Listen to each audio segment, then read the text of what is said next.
मिया शाळेला जाते. एक होती मनीमाऊ. तिचं होतं एक पिल्लू. पिल्लाचं नाव होतं मिया. मिया आणि आई दिवसभर एकत्र असायच्या. त्या एकत्र खाऊ खायच्या, एकत्र खेळायच्या, बाहेर फिरायला जायच्या आणि झोपायच्या सुद्धा. दोघींचा दिवस छान जायचा. एक दिवस आईने मियाला सांगितलं, मिया, उद्या तुझी शाळा सुरू होणार आहे. तिथे तुला अजून पिल्लं भेटतील आणि खूप छान खेळ खेळायला मिळतील. मियाचे डोळे मोठे झाले. आई, मला तुझी आठवण येईल. आईने मियाला जवळ घेतलं. मलाही तुझी आठवण येईल ग, पण शाळेत खूप मस्त मस्त गोष्टी असतात. गाणी, चित्र काढणं, घसरगुंडी झोपाळे, नवीन खेळ आणि नवीन मित्रमैत्रिणी.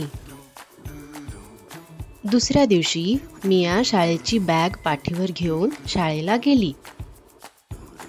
खेळणी खूप खेळावीशी वाटत होती, पण मियाला तिची आई जास्त आठवत होती. ती एका कोपऱ्यात जाऊन बसली आणि हलकेच रडायला लागली. आई, तेवढ्यात एक गोड आवाज आला.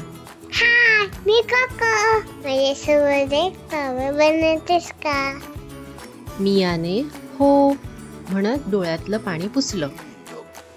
तिनं आणि कोकोनं मिळून एक उंच टॉवर बनवला.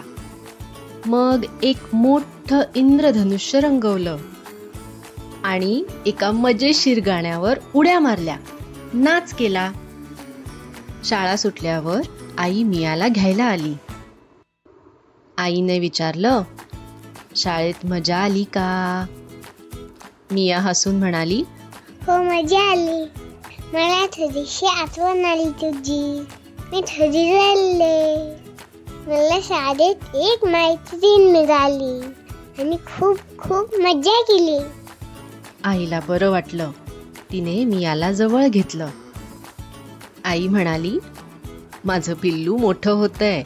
शाब्बास मिया.